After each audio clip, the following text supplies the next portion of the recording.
அந்த வேதனையில் இருந்து பாதுகாப்பதற்காக அந்த அநியாயக்காரன் பாவி எப்படி ஆசைப்படுவான்னா தன்னுடைய பிள்ளையை அதற்கு பாகரமாக கொடுக்க முன் வருவான். என் பிள்ளையை வச்சுட்டு என்னையும் காப்பாத்திரு. ஆனா இந்த உலகத்தில் நாம் அப்படி நினைக்கல. எனக்கு எவ்வளவு கஷ்டம் வந்தாலும் நாம் கஷ்டத்தை எடுத்துக்கொண்டு நம்முடைய பிள்ளைகளை சந்தோஷமாக வாழ வைக்க விரும்புகிறோம். ஆனா அந்த வேதனையை கடுமையை பார்த்தவனுக்கு அல்லாஹ் அக்பர், நம்மளால் முடியவே முடியாது, என் பிள்ளையாவது நீ வச்சுக்க, என்னையே காப்பாத்து. இந்த என் மனைவியே இருக்கிறா, அவளுக்கு வேதனையை கூட பிடிச்சு வச்சுக்க, என்னை எப்படியாவது காப்பாத்து. என் சகோதரன் இருக்கிறார், அவனை வச்சுக்க, என்னையே காப்பாற்றி விடு. என் சொந்த பந்தங்கள் எல்லாம் இருக்கிறாங்க, என்னையா அரவணைத்து என்னை எல்லாம் எத்தனை விதமான விஷயங்கள்ல காப்பாற்றி என்னுடைய சொந்த பந்தங்கள் எல்லாம் இருக்கிறாங்க, அவளை வச்சுக்க, என்னையே காப்பாற்று. இல்ல இந்த உலகத்தில் உள்ள அத்தனை பேர்களையும் வச்சுட்டு என்னையை காப்பாற்று என்று தான் சொல்லுவாங்க. வேதனையினுடைய அந்த கடுமை ஒண்ணுமே செய்ய முடியாது. அதனால தான் அல்லாஹ் தஆலா சொல்கிறார், அந்த நாளையில் ஒருவன் தன்னுடைய சகோதரனை விட்டு, தன்னுடைய பிள்ளையை விட்டு, தாயை விட்டு, மனைவியை விட்டு, எல்லாரையும் விட்டு மிரண்டோடுவான்.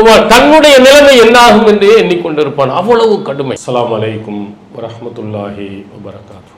அளவற்ற அருளாளனும் நிகரில்லா பேரன்புடையனுமாகிய எல்லாம் அல்ல அல்லாஹ் ஒருவனுக்கே புகழ் அனைத்தும் உரித்து, அகிலத்திற்கு ஒரு அருள் கொடையாம் அன்னலம் பெருமகனார் ஸல்லல்லாஹு அலைஹி வஸல்லம் அவர்கள் மீதும், அவர்களின் சொல் செயலினை தவறாது பின்பற்றி எழுகிய நல்லற தோழர்கள் மற்றும் நாம் அனைவர்கள் மீதும் எல்லாமல்ல அல்லாஹுவின் ஒற்றா பெருங்கருணை என்றென்றும் நிலவட்டுமாக.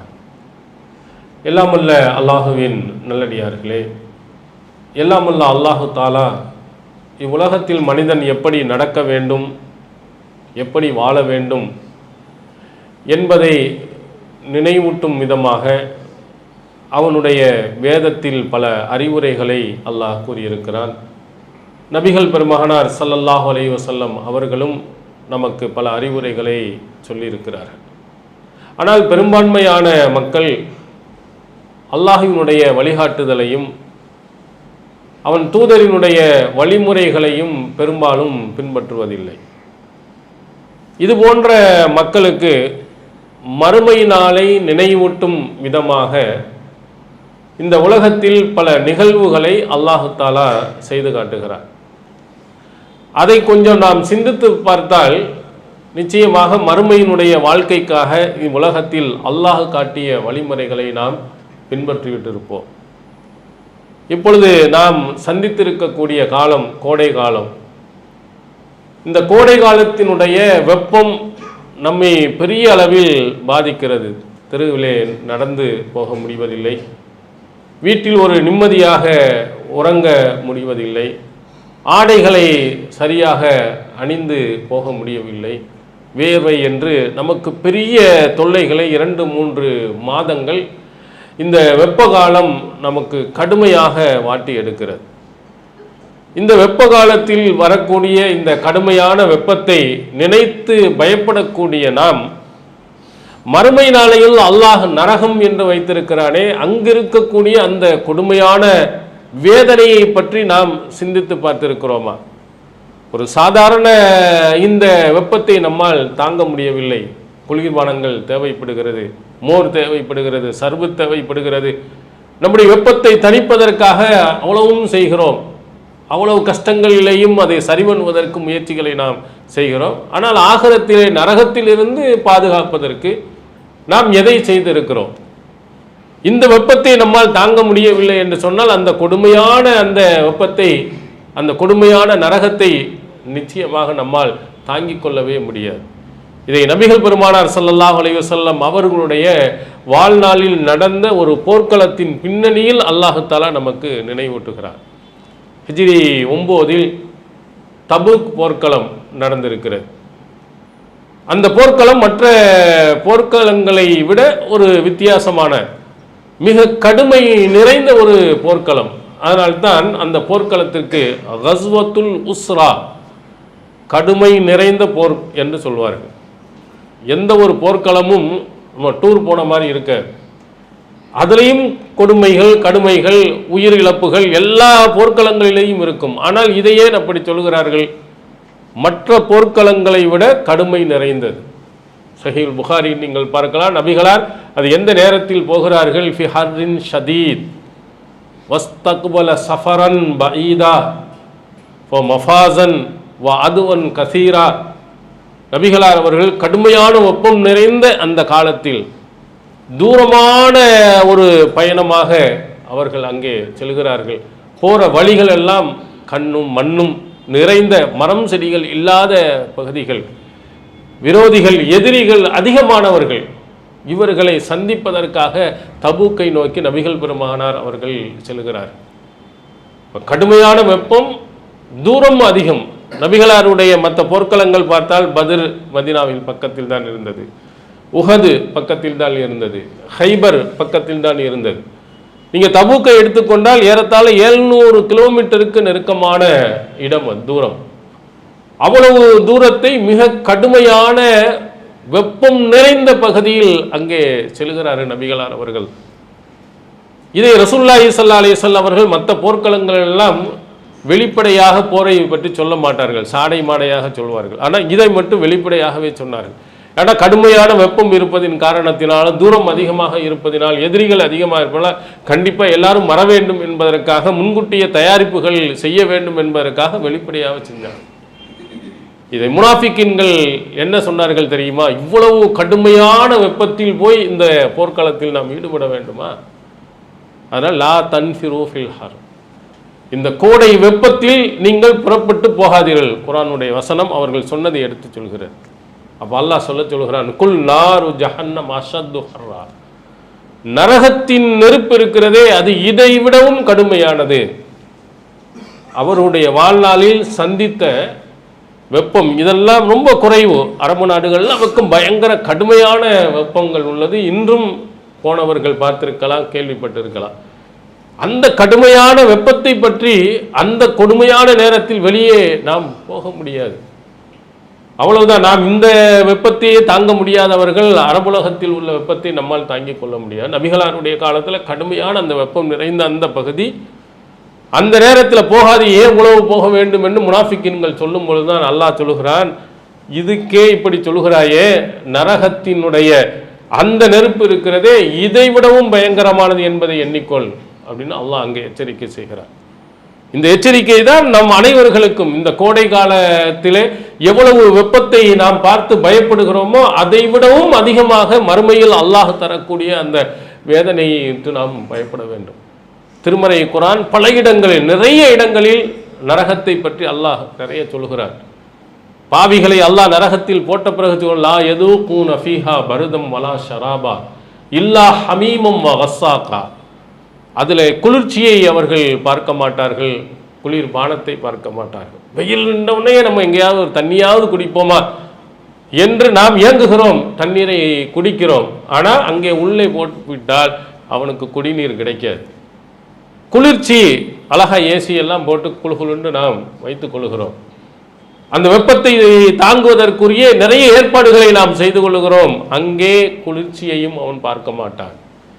அவனுக்கு கொடுக்கப்படக்கூடியது இல்லா ஹமீமம் வகசாக்கா, கடுமையாக கொதிக்கும் நீரையும் சீலையும் தான் அவனுக்கு கொடுக்கப்படும். படைத்த இறைவனுடைய வழிகாட்டுதலின்படி நடக்கவில்லை என்று சொன்னால் அவன் மறுமை நாளில் அவன் இந்த நரகத்தில் போட்டு தண்ணீர் தண்ணீர் என்று கதறுகின்ற அந்த நேரத்தில் கொடுக்கப்படுவது கொடுமையான தண்ணீர். அது கொதிக்கக்கூடிய தண்ணீர். வெயிலில் சில்லுன்னு இருந்தால் தான் நம்மளால் என்ன செய்ய முடியாது, குடிக்க முடியாது. அதுவும் கொதிக்கும் நீர். கொஞ்சம் இன்னும் அடுத்த மாதங்கள்லாம் வந்தால் நீங்கள் குளிக்கின்ற நேரம் தண்ணீரை திறந்தாலே கடுமையான வெப்பத்துடன் வரும், நம்ம ஊற்றவே முடியாது. ஆனால் வயிற்று உள்ளுக்குள்ளேயே ஊற்றும்படி அல்லாஹ் செய்கிறான். மிக கடுமையாக இருக்கக்கூடிய தண்ணீரை கொடுக்குகிறான், வெந்நீரை அல்லாஹ் கொடுக்குறான். உள்ளே போனால் என்ன செய்யும் தெரியுமா? அதையும் அல்லாஹ் சொல்கிறான், கத்தாகும், அவர்களுடைய குடல்களை எல்லாம் நறுக்கிவிடும், துண்டு துண்டாக ஆக்கிடும். அந்த தண்ணீர் உள்ளே அமிலத்தை போன்று, ஆசிட்டை போன்று உள்ளுக்குள்ளே நீங்கள் குடிக்கக்கூடிய நீர் உங்களுடைய குடல்களை எல்லாம் துண்டு துண்டாக அடித்துவிடும். தண்ணீர் தண்ணீர் என்று கேட்பான், அவனுக்கு கொடுக்கப்படும் அந்த தண்ணீர் யஷ்வில் உஜூ, முகத்தை அப்படியே கருக்கிவிடும். எப்படி கோழியை சுடுகிறீர்களோ, மீனை சுட்டு சாப்பிடுகிறீர்களோ, அதனுடைய நிலை எப்படி இருக்கும்னு பாருங்க. அது மாதிரி அவனுக்கு கொடுக்கப்படக்கூடிய அந்த தண்ணீர் முகத்தை அப்படியே விகாரமாக ஆக்கிவிடும், அவனுடைய முகத்தை கடுமையானதாக ஆக்கிவிடும். திருக்குர்ஆன் இன்னொரு இடத்தில் சொல்லுங்க, நஸாஅத்தன் லிஷவா, அவனுடைய தோள்களை எல்லாம் தனித்தனியாக கலட்டிவிடும். அவ்வளவு பயங்கரமான வெப்பம் நிறைந்த நெருப்பு அந்த நரகம். நீங்கள் இதை தாங்க முடியவில்லை, அதை எப்படி நீங்கள் தாங்குவீர்கள் என்றுதான் அல்லாஹு தஆலா நரகத்தினுடைய வேதனையை எடுத்தெடுத்து அல்லாஹ் சொல்கிறார். அவனுக்கு கொடுக்கக்கூடிய அந்த தண்ணீர் கேட்பான், அல்லாஹ் கொடுப்பான். ஆனால் குளிர்ந்த நீரை அல்ல, அவனுக்கு கொடுக்கக்கூடிய அந்த வெந்நீர், அந்த சீல் உள்ளே போகும்போது மரண வேதனையை அவன் அடைகிறான். ஏத்தீஹில் மௌத்து மின் குல்லி மகான் அமாஹு அபி மையீத். எல்லா புறத்தில் இருந்தும் அவனுக்கு மரணம் வந்து கொண்டிருக்கும், ஆனால் அவன் மரணிக்க மாட்டான்.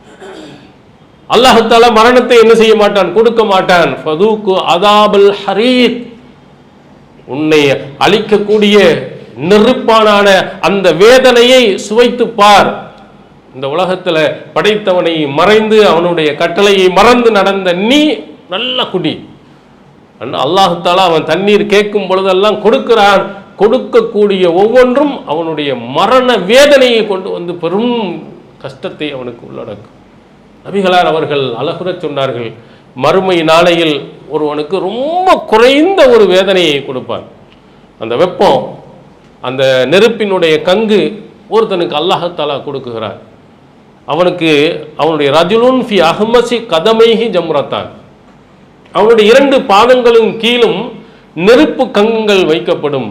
யகலி மின்ஹுமா திமாஹு, இந்த 2 கங்கங்களும் மூளையை அப்படியே கொதிக்க வைக்குமா.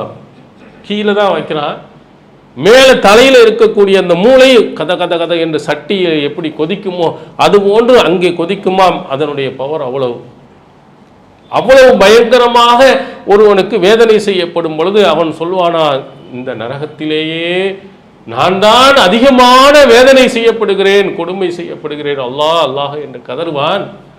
நபிகளார் சொல்வார், இன்னஹும் அஹ்வனுஹு அதாவான், இவன்தான் நரகத்திலேயே ரொம்ப ரொம்ப கம்மியான வேதனைப்படுகிறான் என்று நபிகளார் குறிப்பிடுகிறார். கொஞ்சம் ரொம்ப குறைவு, இருப்பதிலேயே ஆக கடைசி நிலையில் உள்ள ஒரு சின்ன தவறுக்கு செய்யக்கூடிய அந்த வேதனை அவனுக்கு எப்படி இருக்கும் என்று சொன்னால், அந்த நரகத்திலேயே நமக்கு தான் ஓவரான வேதனையை, நமக்கு தான் ஃபர்ஸ்ட் அப்படின்னு நினைக்கும் அளவுக்கு அந்த வேதனை, அந்த நெருப்பினுடைய பாதிப்பு அவனை ஏற்படுத்தும். இதை நபிகள் பெருமானார் அவர்கள் பல இடங்களில் நமக்கு இந்த வேதனையை பற்றி சொல்லி இருக்கிறார். அதனால தான் அவர்களுடைய எல்லா தொழுகையிலையும் அல்லாஹும்ம இன்னி அஊது பிக்க மின் அதாபி ஜஹன்னம், நரகத்தின் வேதனையிலிருந்து இறைவா உன்னிடத்தில் பாதுகாப்பு தேடுகிறேன் என்று எப்போதும் கேட்பார். இந்த கொடுமையை என்ன செய்ய முடியாது, மறுமை நாளில் அல்லாஹ் தரக்கூடிய அந்த வேதனையிலிருந்து நாம் கண்டிப்பாக எந்த விதத்திலேயும் எதையும் கொடுத்து நாம் என்ன செய்து விட முடியாது, தப்பித்து விட முடியாது. இப்போ நாம் நினைப்போம், இந்த இடத்துல வேதனை வரக்கூடிய காலகட்டத்தில் எல்லாம் அதை பாதுகாப்பதற்கு என்ன வேண்டாலும் கொடுத்து நாம் முயற்சி செய்வோம். வீட்டிலே கொஞ்சம் வெப்பம் வரும்போது பார்த்துக்கொள்ளலாம், வெயில் கடுமையாக அடிக்கின்ற பொழுது நம்ம நிலைமை என்ன ஏற்படும், ஒரு ஏசியாவது வாங்கி வச்சிடலாம் போல இருக்கே அப்படின்னு. இன்னொரு பக்கம் பார்த்தா கரண்ட் பில், ஐயோ ஏசியை உள்ள நுழைச்சிட்டோம்டா 1000 ரூபாய்க்குள்ளது 5000 ரூபா வந்துட்டா என்ன செய்யறது அப்படின்னு நினைத்து கொண்டே இருப்போம். வெயிலின் வேதனை இருக்கும்போது கடனையாவது எதையாவது வாங்கி ஏசியை மாட்டிவிட்டோம். இது நம்முடைய அந்த வேதனை கடுமை அதிகமாக அதிகமாக நம்முடைய அந்த கட்டுப்பாடுகள் எல்லாமே தளர்ந்து போய் நல்லா இருக்கணும்னு ஆசைப்படுகிறோம். நம்ம பிள்ளை நல்லா இருக்கட்டும், நம்ம கஷ்டமா இருக்கிறதுன்னு நினைக்கிறோம். இது மாதிரி அங்க நினைப்பான். மறுமை நாளில் அந்த வேதனையை தாங்க முடியாத ஒருவன் எப்படியெல்லாம் நினைப்பான் என்பதை திருக்குரான் நமக்கு சொல்கிறது. யவத்துல் முஜ்ரிமு லவ் யஃப்ததி மின் அதாபி யௌமைதின் பிபனி வ ஸாஹிபதிஹி வ அஹீஹி வ ஃபஸீலதிஹி அல்லதி துவீஹி வ மன் ஃபில் அர்லி ஜமீஅன் சும்ம இன்ஜி. அந்த வேதனையிலிருந்து பாதுகாப்பதற்காக அந்த அநியாயக்காரன் பாவி எப்படி ஆசைப்படுவான்னா, தன்னுடைய பிள்ளையை அதற்கு பகரமாக கொடுக்க முன் வருவான். யாரெல்லாம் என் பிள்ளையை வச்சுட்டு என்னையும் காப்பாத்திரு. ஆனால் இந்த உலகத்தில் நாம் அப்படி நினைக்கல. எனக்கு எவ்வளோ கஷ்டம் வந்தாலும் நாம் கஷ்டத்தை எடுத்துக்கொண்டு நம்முடைய பிள்ளைகளை சந்தோஷமாக வாழ வைக்க விரும்புகிறோம். ஆனால் அந்த வேதனையை கடுமையை பார்த்தவனுக்கு அல்லாஹ் அக்பர், நம்மளால் முடியவே முடியாது, என் பிள்ளையாவது நீ வச்சுக்க, என்னையே காப்பாத்திரு. இந்த என் மனைவியே இருக்கிறா, அவளுக்கு வேதனையை கூட பிடிச்சி வச்சுக்க, என்னை எப்படியாவது காப்பாத்திரு. என் சகோதரன் இருக்கிறார், அவனை வச்சுக்க, என்னையே காப்பாற்றி விடு. என் சொந்த பந்தங்கள்லாம் இருக்கிறாங்க, என்னையா அரவணைத்து என்னையெல்லாம் எத்தனை விதமான விஷயங்கள்ல காப்பாற்றி என்னுடைய சொந்த பந்தங்கள்லாம் இருக்கிறாங்க, அவளை வச்சுக்க என்னைய காப்பாற்று. இல்லை, இந்த உலகத்தில் உள்ள அத்தனை பேர்களையும் வச்சுட்டு என்னைய காப்பாற்றுன்னு தான் சொல்லுவானா. ஏன்னா வேதனையினுடைய அந்த கடுமை ஒண்ணுமே செய்ய முடியாது. அதனால தான் அல்லாஹ் தஆலா சொல்கிறார், யௌம யஃபிருல் மர்உ மின் அஹீஹி வ உம்மிஹி வ அபீஹி வ ஸாஹிபத்திஹி வ பனீஹி. அந்த நாளையில் ஒருவன் தன்னுடைய சகோதரனை விட்டு, தன்னுடைய பிள்ளையை விட்டு, தாயை விட்டு, மனைவியை விட்டு, எல்லாரை விட்டும் விரண்டோடுவான். தன்னுடைய நிலைமை என்னாகும் என்று எண்ணிக்கொண்டிருப்பான். அவ்வளவு கடுமை. அப்ப இந்த வேதனையை நம்மளால் ஒரு சிறிய ஒரு சாதாரண ஒரு வெப்பத்தையே நம்மளால் தாங்கிக் கொள்ள முடியவில்லை என்று சொன்னால், மறுமை நாளில் அல்லாஹ் தரக்கூடிய அவ்வளவு பெரிய வேதனையை நம்மளால் தாங்கிக் கொள்ள முடியுமா என்பதை எண்ணி பாருங்கள். படைத்தவனுடைய சட்ட திட்டங்களின் பக்கம் திரும்பி பாருங்கள். அந்த வேதனைகள், கஷ்டங்கள் எல்லாம் வரும்பொழுது நாம் என்ன செய்ய வேண்டும்? அல்லாஹ்வை நினைத்து பார்த்து திருந்தி கொண்டோமானால் அல்லாஹ் நம்முடைய பாவ மன்னிப்பை ஏற்கிறார். அல்லாஹ்விடத்தில் நாம் செய்யும் பிரார்த்தனை அல்லாஹ் அங்கீகரிக்கிறான். சரி, தொலைஞ்சு போ, விட்டு அல்லாஹ் தஆலா மன்னித்து விடுவார். ஆனாலும் ஒரு 2-3 மாதங்கள் முடிந்தது பிறகு நாமும் சாதாரணமாக எதையுமே நினைக்காதவர்களாக நாம் சென்று கொண்டு இருப்போமே. ஆனால் மறுமையில் அந்த வேதனையை நம்மளால் தாங்கிக் கொள்ள முடியாது. நபி ஸல்லல்லாஹு அலைஹி வஸல்லம் அவர்கள் இதை வைத்துத்தான், இந்த நரகத்தினுடைய வேதனையை வைத்துனா அதிகமான எச்சரிக்கைகளை இந்த சமுதாய மக்களுக்கு அல்லாஹ் கொடுத்திருக்கிறார். அதே மாதிரி ரசூலுல்லாஹி ஸல்லல்லாஹு அலைஹி வஸல்லம் அவர்கள் இந்த மாதிரி நரகத்திற்கு போகக்கூடியவன், இவ்வளவு பெரிய வேதனைகளையும் வரக்கூடியவன் யார் என்ற பட்டியலையும் நமக்கு சொல்லி இருக்கிறார். என்னென்ன மாதிரியெல்லாம் எண்ணங்கள், என்னென்ன மாதிரியெல்லாம் செயல்கள் எல்லாம் இருந்தால் அவன் நரகத்துக்கு போவான் என்பதையும், நீங்கள் எப்படியெல்லாம் நடந்தால் நரகத்தில் இருந்து நீங்கள் காப்பாற்றப்படுவீர்கள் என்பதையும் அல்லாஹ்வின் தூதர் அவர்கள் நமக்கு சொல்லி இருக்கிறார். அதுல ஒரு சில விஷயங்களை நபிகளார் அவர்கள் சஹீஹுல் புகாரியில் இடம்பெறுகிறது. அலா உஹ்பிருக்கும் பி அஹ்லின் நார், நரகத்திற்குரியவன் யார் என்பதை உங்களுக்கு நான் காட்டட்டுமா, சொல்லட்டுமா? எவனெல்லாம் நரகத்தில் போய் இருப்பான், அல்லாஹ்வுடைய வேதனைக்குரியவனாக இருப்பான் அப்படின்னு. குல்லு உத்துல்லின் ஜவ்வாலின் முஸ்தக்பீர், இரக்கம் இல்லாதவன், அகம்பாவம் பிடித்தவன், பெருமை அடிப்பவன், இவனெல்லாம் நரகத்தில் போட்டு அல்லாஹ் புளிய போகிறான். இரக்கம் இல்லாதவன், லா இரஹம் அல்லாஹ் இரஹம் நாஸ், மனிதனுக்கு இரக்கம் காட்டாதவனுக்கு அல்லாஹ் இரக்கம் காட்ட மாட்டான். அங்கேயும் கிடையாது. மனிதர்கள் கஷ்டப்படுகின்ற போது, சிரமப்படுகின்ற பொழுது அவர்களுடைய சிரமங்களை எண்ணி அவர்களுக்கு உதவி செய்யக்கூடிய மனப்பக்குவம் ஒருவனுக்கு இல்லை என்றால், இரக்கம் இல்லாதவனாக, கொடுமைக்காரனாக ஒருவன் வாழுகிறான் என்று சொன்னால் நிச்சயமாக அவனெல்லாம் மறுமை நாளையில் கடுமையான வேதனைக்கு உட்படுத்தப்படுவார். நீங்கள் இந்த உலகத்தில் இது போன்ற கொடுமைக்காரர்கள் நிறைய பேர்களை பார்க்கலாம். திருமணத்தில் ஒரு மாட்டு மத சகோதரி திருமணம் முடித்து போய் அமெரிக்காவுக்கு கொண்டு போய் நிறைய ஏறத்தாழ 40 லட்சம் ரூபாய்கள் வரையிலையும் செலவழித்திருக்கிறார். பர்னிச்சருக்குன்னு தனியாக, நகைக்குன்னு தனியாக. அதே மாதிரி அமெரிக்காவுக்கு போகிறார். அது வட மாநிலத்தில் நடந்த ஒரு சம்பவம். வெளிநாட்டுக்கு அமெரிக்காவுக்கு போகும் பொழுது அவனுடைய அலுவலகத்தில் இருந்த மனைவிக்கும் அவனுக்கும் டிக்கெட் கொடுத்துருக்காங்க. ஆனால் இவன் என்ன செய்யறான்? உங்கள் மனைவியை கூட்டிகிட்டு போகணும்னு அவங்க அப்பாட்ட அதுக்கும் தனியாக டிக்கெட் வாங்கிக்கிறான். வாங்கிட்டு அங்கே போய் அவர் இருப்பதற்கு போவதற்கு அதற்கும் தனியான பணம் வேண்டும் என்று கேட்கிறான். அப்புறம் தான் அவன் மனைவி, ஆள் சரியில்லை, எதுக்கு எடுத்தாலும் பணம் பணம் என்று நம்முடைய பெற்றோர்களை பிழிந்தெடுக்கிறான், கஷ்டப்படுகிறான் என்று சொல்லி அதெல்லாம் முடியாது என்று சொன்னவுடன் வீட்டிலேயே 2-3 நாட்கள் அடைத்து வச்சிட்டான். குடிப்பதற்கு, சாப்பிடுவதற்கு ஒன்றுமே இல்லாமல் பெரிய வேதனைக்கு ஆளாக்கப்பட்டதாக அந்த பெண்மணி சொல்கிறார். ஃபோன் பண்ணுகிறார், எடுப்பதில்லை. மெசேஜ் அனுப்புகிறார், பதில் இல்லை. ஏதாவது எனக்கு சாப்பிடுவது கூட ஒன்றும் இல்லை, தண்ணீராவது கொடுங்கள் என்று கேட்கிறார், அதுவும் கொடுக்கல. எவ்வளவு பெரிய கொடுமை! அதற்கு பிறகு மனித உரிமை கமிஷன் அவருடைய ஃபோன் நம்பரை எடுத்து அவர்களிடத்தில் பேசி அவர்கள் காப்பாற்றியிருக்கிறாங்க. எவ்வளவு பெரிய கொடுமைக்காரர்கள் என்று பாருங்கள். எவ்வளவு பணத்தை பெற்றாலும் கூட அவனுக்கு திருப்தி அடைவதில்லை. சரி, ஒரு உயிரினமாக ஒரு சாதாரண ஆடு மாடை கொண்டு கூட அவன் நினைக்கவில்லை. சாப்பிட்றதுக்கு ஒரு தண்ணி கொடுக்கணுமே, உணவு கொடுக்க வேண்டுமே என்ற எண்ணம் கூட இல்லை. அவ்வளவு பணத்தை பெற்றும் கூட இது மாதிரி கொடுமைக்காரர்கள்லாம் இருக்கிறார்கள். இவர்களெல்லாம் உள்ள போட்டு தான் எல்லாம் பொசுக்க போகிறான். அடுத்தது அகம்பாவம் பிடித்தவன், பெருமை அடிப்பவன். நிறைய பேர்களுக்கு ஒரு சின்ன ஒரு தகுதி, அடுத்தவர்கள் கொஞ்சம் நல்லா இருந்துச்சுன்னு சொன்னால் ரொம்ப பெருமை. பணத்தை கொண்டு, அதிகாரத்தை கொண்டு, கல்வியை கொண்டு எல்லாத்துக்கும் அல்லாஹு தஆலா நமக்கு சொல்கிறான், நீ எல்லாத்திலையும் பெரியவன் அல்ல, அல்லாஹுதான் பெரியவன் என்பதற்காகத்தான் ஒவ்வொரு தொழுகையிலையும் ஒவ்வொரு இடத்திலையும் சொல்றோம் அல்லாஹு அக்பர், அல்லாஹ் நீ பெரியவன் என்று தான் சொல்றோம். நீ தான் பெரியாள், நான்லாம் ஒரு அடிமை என்பது அவ்வப்போது அல்லாஹ் நினைவுபடுத்துகிறான். இருந்தாலும் பணத்தை வைத்து பெருமை பேசுகிறான், அதிகாரத்தை வைத்து பெருமை பேசுகிறான், கல்வியை வைத்து பேசுகிறான். ஃபௌக குல்லி ذي علم அலீம், ஒவ்வொரு அறிந்தனுக்கு மேலும் ஒரு அறிந்தன்.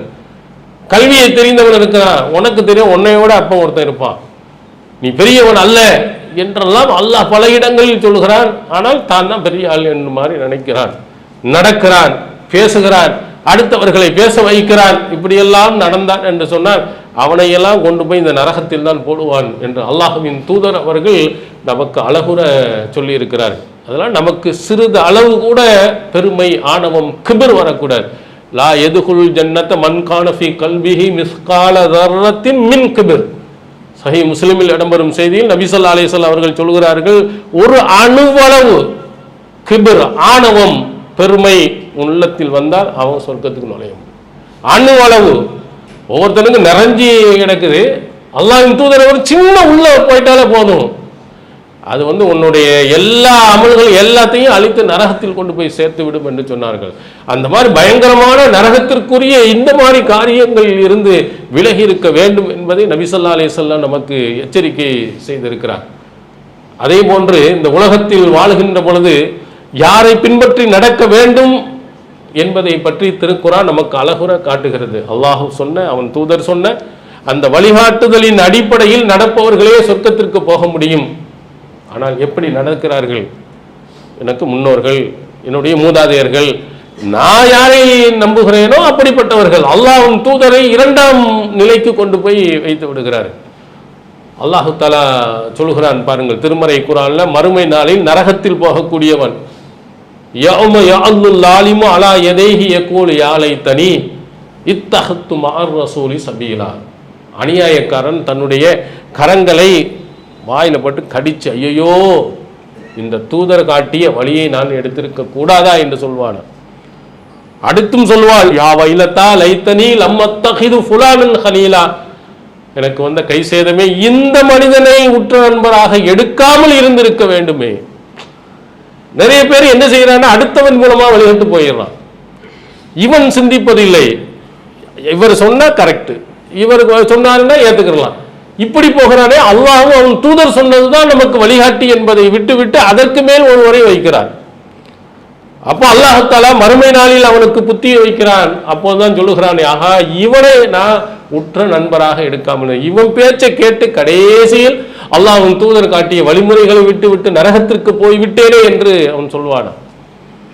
திருக்குர்ஆன் இன்னொரு இடத்தில் சொல்கிறது, இவர்கள் நரகத்தில் போன்று வெந்து கொண்டு இருக்கக்கூடியவர்கள் சொல்வார்களாம், லவ் குன்னா நஸ்மவு அவ் நஅகில் மா குன்னா ஃபி அஸ்ஹாபி ஸஈர், நாங்கள் கேட்டிருந்தால் அல்லது நாங்கள் சிந்தித்து இருந்தால் நாங்கள் நரகவாதியாக ஆயிருக்க மாட்டோமே. அல்லாஹ்வும் தூதரும் சொன்ன அந்த வழிகாட்டுதலின்படி நான் சொன்னவர்கள் இடத்துல கேட்டு அதன்படி நடந்திருந்தால், நான் அல்லது எனக்கு அல்லாஹ் கொடுத்திருக்கக்கூடிய அந்த சிந்தனையை, இது கரெக்டா, அது சரியா, குர்ஆன் படி எது இருக்கிற, ஹதீஸின் படி எது இருக்குன்னு சிந்தித்து இருந்தால் நான் நரகத்திற்கு இல்லாமல் போயிருப்பேன். ஏன்னா முன்னோர்கள் சொன்னது, மூதாதையர்கள் சொன்னது, இவர்கள் வழிகாட்டியது, இப்படியே ஒரு சிலர்கள் போய்கொண்டே இருக்கிறார்கள். எதை சொன்னாலும் சிந்திப்பதில்லை, எதை சொன்னாலும் சரியா என்பதை ஒப்பிட்டு பார்ப்பதில்லை. எல்லாருமே யாராவது ஒருவர் சொன்னார், எங்க முன்னோர்கள் சொன்னார்கள், நடைமுறையில் இருப்பது. அதனால தான் நபிகளார் அவர்கள் முதலில் ஏகத்துவ கொள்கையை அந்த மக்களுக்கு சொல்லும் போது சொன்ன அறிவுரைகள், உத்துருக்கு மாயக்கூல ஆபாவுக்கும், உங்கள் முன்னோர் சொன்னதை விட்டு விடுங்கள் என்று தான் சொன்னாங்க. மண்டையில் அதான் முன்னோர் சொன்னது தான் கரெக்டு, இவர் சொன்னது தான் கரெக்டுன்னு உட்கார்ந்தால் நீ நேரான வழிக்கு போகவே மாட்டாய், சரியான வழிக்கு போகவே மாட்டாய். ஒரு சிந்தனை வரும் மனிதன் என்று சொன்னால் சரியானதும் இருக்கும், தவறானதும் இருக்கும். எது சரியோ அதை எடுக்க வேண்டும் என்ற சிந்தனை உள்ளத்தில் இருந்தால் மட்டும்தான் நேரான வழியில் போவார். இவர்கள் சொன்னா எல்லாம் தப்பு, இவர்கள் சொன்னா எல்லாம் ரைட்டு, இப்படி ஒரு குரூப் போகிறார்கள் என்று சொன்னால் நிச்சயமாக அவர்கள் நேரான வழிக்கு போக மாட்டார். அதான் அவன் அங்க அந்த நேரம் சொல்லுவான், ஆஹா மற்றவங்க சொன்னதை நான் கேட்காம போயிட்டேனே, எனக்கு அல்லாஹ் ஒரு அறிவை கொடுத்திருந்தானே, அதையும் நான் சிந்திக்காமல் போய் விட்டேனே என்று நரகவாதிகள் சொல்வார்கள், அந்த நெருப்புல கடக்கக்கூடியவர்கள் சொல்வார்கள் என்று அல்லாஹ் திருமறை குர்ஆனில் அழகுற நமக்கு சொல்கிறார். அதே மாதிரி இன்னொரு இடத்திலேயும் அல்லாஹ் தஆலா சொல்கிறார், வமை யஅஸில்லாஹ வரசூலஹு வயதஅத்த ஹுதூதஹு யுத்கிலுஹு நாரா. யார் அல்லாஹ்வுக்கும் அவன் தூதருக்கும் மாறு செய்து அவருடைய வரம்புகளை மீறி நடக்கிறார்களோ அவர்கள் அல்லாஹ் நரகத்தில் நுழைய செய்வார். அல்லாஹ்வும் தூதரும் காட்டி தந்த ரெண்டு தான் அல்லாஹ் தஆலா பேசிக்கொண்டே போகிறார். அதை மீறி அடுத்ததில் நீங்கள் போனீர்கள் என்றால், அல்லாஹ்வும் தூதர் காட்டிய வழிமுறைகளை விட்டு நீங்கள் செல்வீர்கள் என்று சொன்னால் உங்களை கொண்டு போய் அல்லாஹ் நரகத்தில் போட்டு விடுவான் என்பதை திருக்குர்ஆன் பல இடங்களில் சொல்கிறது. பொதுவாக அல்லாஹ்வும் தூதரும் சொன்ன வழிகாட்டுதல்களை மீறி நடக்கக்கூடிய அனைவர்களையும் அல்லாஹ் நரகத்தில் தான் தூக்கி போட இருக்கிறார். அந்த வேதனையை, அந்த நெருப்பை நம்ம என்ன செய்ய முடியாது, தாங்கிக் கொள்ள முடியாது. அதனால் நாம் என்ன செய்ய வேண்டும், எதை செய்தால் அவர்கள் சொர்க்கத்துக்கு போவதில் நிறைய வழிகாட்டுதல் அல்லாஹ்வின் தூதர் அவர்கள் சொல்லியிருக்கிறாங்க. திருக்குர்ஆன் சொல்கிறது, அதிலே தான தர்மங்கள் நமக்கு நரகத்தில் இருந்து நம்மை காப்பாற்றும். நபி ஸல்லல்லாஹு அலைஹி வஸல்லம் அவர்கள் சொல்கிறார்கள், மனிதன் அல்லாஹ்வின் முன்னிலையில் இருந்து விசாரிக்கப்படுவார். முன்னால் பார்ப்பான், பின்னால் பார்ப்பான், வலதுபுறம் பார்ப்பான், இடதுபுறம் பார்ப்பான், எல்லாம் நரகமாகவே தெரியும் அவனுக்கு சுற்றி. ஏன்னா அவன் எதையுமே செய்யலை, அல்லாஹ்வுடைய விசாரணையிலே அவனுக்கு தெரிந்து விடுகிறது.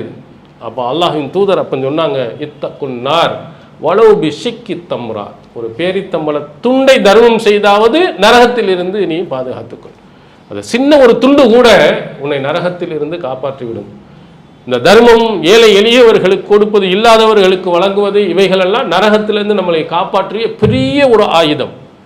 நபி ஸல்லல்லாஹு அலைஹி வஸல்லம் அவர்கள் அதை கொடுத்திருக்க. அல்லாஹ்வுடைய திருப்தியை எதிர்பார்த்து, அல்லாஹ் மறுமை நாளில் அல்லாஹ் தன்னுடைய அருளை கொடுப்பான், சிலர்களுக்கு வேதனையிலிருந்து காப்பாற்றுவான். அதில் ஒரு ஆள் யார் என்று சொன்னால், இன்னமா நுத்இமுக்கும் லிவஜ்ஹில்லாஹி வலா நுரீது மின்கும் ஜஸாஅன் வலா ஷுக்கூரா.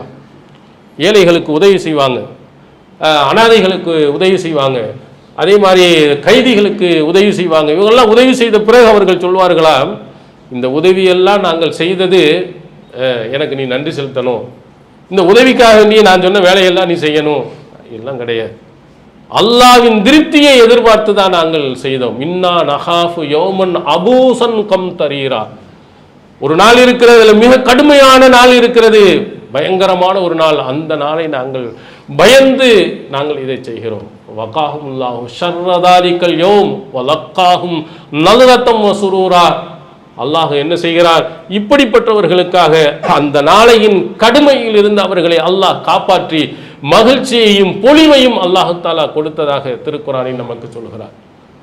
அப்ப நம்முடைய பாவங்கள் அழிக்கப்பட்டு நரகிலிருந்து நாம் காப்பாற்றப்பட வேண்டும் என்று சொன்னால் அதிகம் தான தர்மங்கள் அதிகம் நாம் செய்ய வேண்டும். இதை நபி ஸல்லல்லாஹு அலைஹி வஸல்லம் வலியுறுத்தியிருக்கிறார். அதே மாதிரி அல்லாஹ்விடத்தில் பிரார்த்தனை செய்யுங்கள். திருக்குர்ஆனுடைய ஒரு பிரார்த்தனை, நபிகளார் அதிகம் கேட்ட பிரார்த்தனை, ரப்பனா ஆத்தினா ஃபித் துன்யா ஹஸனா வ ஃபில் ஆখিরাতি ஹஸனா வ கினா அஸாபன்னார். எங்களுக்கு இந்த உலகத்திலேயும் நல்லதை தா, மறு உலகத்திலேயும் நல்லதை தா, நரகத்திலிருந்து எங்களை காப்பாற்றி விடு, இந்த நரக நெருப்பு, இந்த கடுமையிலிருந்து எங்களை காப்பாற்று. இது அல்லாஹ்வின் தூதர் அவர்கள் அதிகம் கேட்ட பிரார்த்தனை என்று புகாரி முஸ்லிமில் பதிவு செய்யப்பட்டிருக்கு. இது ரொம்ப லேசான ஒரு துவா நமக்கு. ரப்பனா ஆத்தினா ஃபித் துன்யா ஹஸனா வ ஃபில் ஆখিরাতি ஹஸனா வ கினா அஸாபன்னார்.